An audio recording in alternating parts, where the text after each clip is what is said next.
Hi అండి, నమస్తే. నేను మీ సునీత. వెల్కమ్ బ్యాక్ టు అమ్మ చేతి వంట కిచెన్ అండ్ బ్లాగ్స్.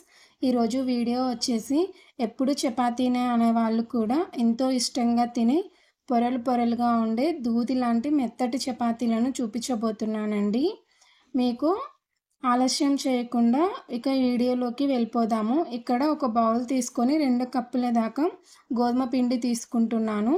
అలాగే 1/2 టీ స్పూన్ సాల్ట్ వేసి అంతా కలిపి కొద్దిగా వాటర్ వేసుకుంటూ పిండి అనేది సాఫ్ట్గా కలుపుకోవాలి.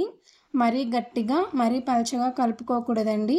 వీడియోలో చూపిస్తున్న ఈ విధంగా సాఫ్ట్గా కలుపుకున్నాక 1 టీ స్పూన్ ఆయిల్ వేసి మరోసారి బాగా కలిపి మూత పెట్టి ఒక 10 నిమిషాల పాటు పక్కన పెట్టండి. ఇలా నానబెట్టుకునే టైం లేకపోతే డైరెక్ట్గా అయినా చేసుకోవచ్చు.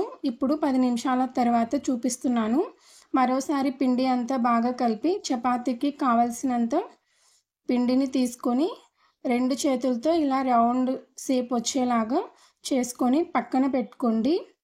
ఇలాగే మిగతా పిండిని అంతా కూడా ఇలాగే చేసి పక్కన పెట్టుకోండి.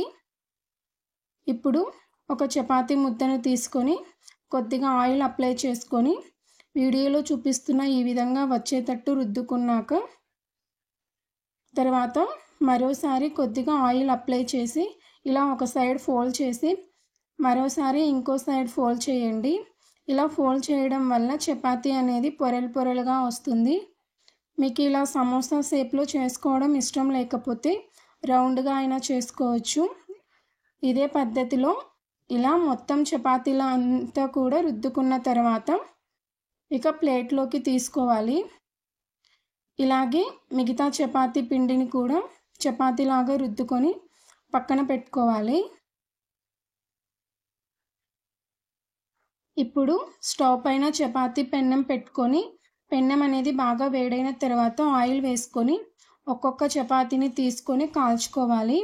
మీకు కావాలంటే ఇక్కడ ఆయిల్ వేసుకోండి, వద్దనుకుంటే స్కిప్ చేయండి.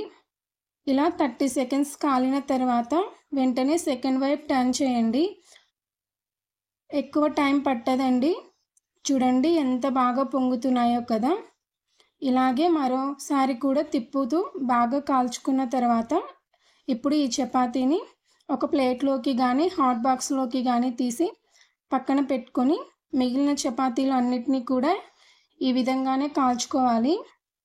ఇక ఇంతేనండి. చూడండి ఎంత బాగా పొంగుతూ వచ్చాయో. పొరలు పొరలుగా ఎంత మెత్తగా ఉన్నాయో, చాలా మృదువుగా వస్తాయి. సాయంత్రం దాకా అయినా కూడా అస్సలు గట్టిపడకుండా చాలా సాఫ్ట్గా ఉంటాయి. మీరు కూడా మీ ఇంట్లో ట్రై చేసి ఎలా వచ్చాయనేది మీ ఫీడ్బ్యాక్ని నాతో కామెంట్ సెక్షన్లో షేర్ చేసుకోవడం అస్సలు మర్చిపోకండి.